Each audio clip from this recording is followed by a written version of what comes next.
also picked.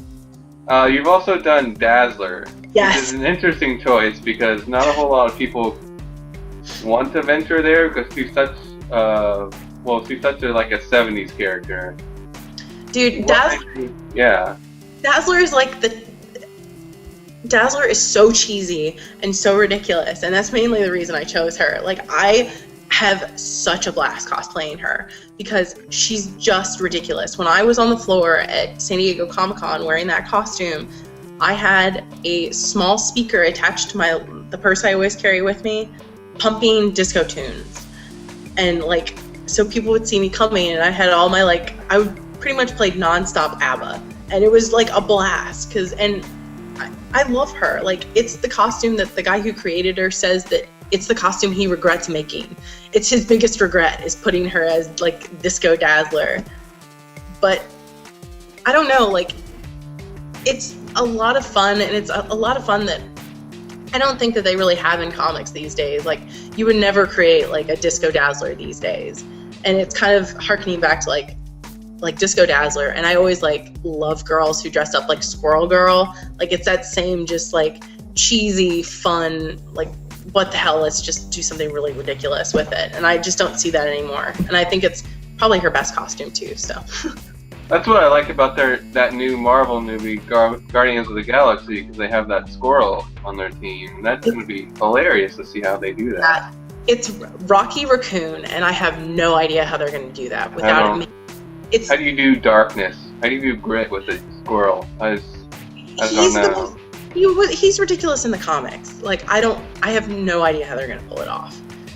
But there was actually a girl at San Diego Comic-Con who did a cute little Lolita humanoid version of Rocky Raccoon, and had cute little ears and a little tail, and it was the cutest thing I'd seen. But if you saw a furry it's either you pull that or you make a furry suit version of Rocky Raccoon, and I don't foresee anybody really doing that. So a lot of your pictures are taken by Superhero Photography. Tell me how you hooked up with them and why you chose their photographer.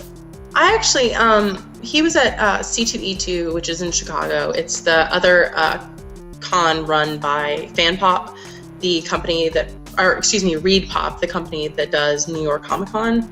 And he had a setup there, and he was had a little setup booth for people to take pictures, and kind of hooked up with him there, started talking to him and stuff, and that's kind of how that happened.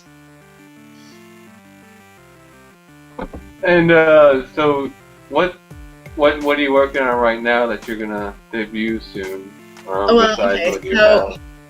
At New York Comic Con, I am going to be doing a female version of Indiana Jones. My friend is doing Marion from Raiders of the Lost Ark, so I'm going to be doing that with her. I'm going to be doing Feely from The Hobbit. He's one of the dwarves, and I am beyond excited about this costume. I am hoping that no one knows I'm a girl in it.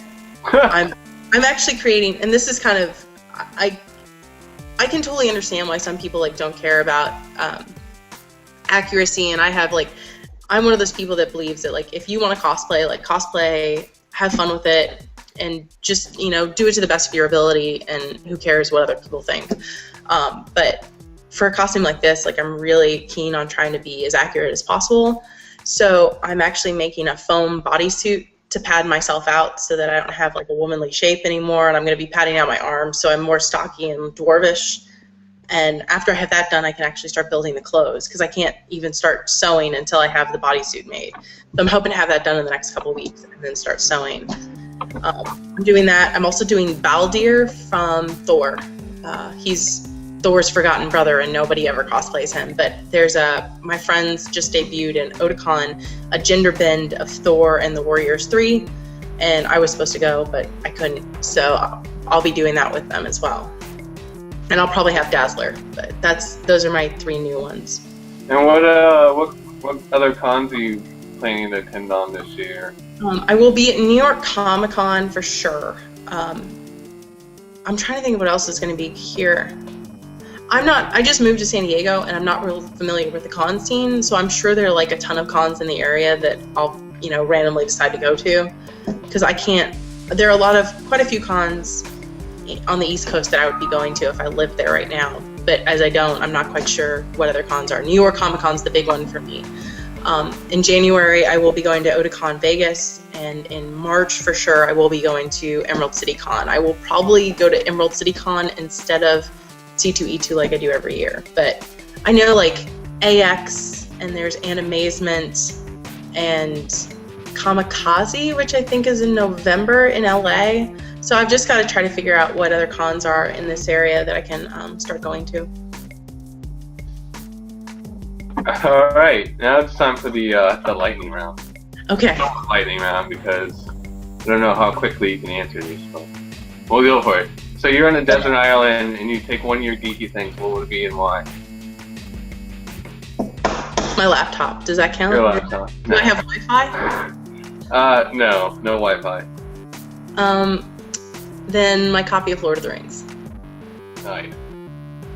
See, Dazzler, if she's played in a movie, should be played by. I'm trying to think of a good blonde. Oh, this is hard. I know. That's why I do this for Okay, I'm gonna say this, and this is horrible, but I think Heather Morris, who is in Glee, should play her.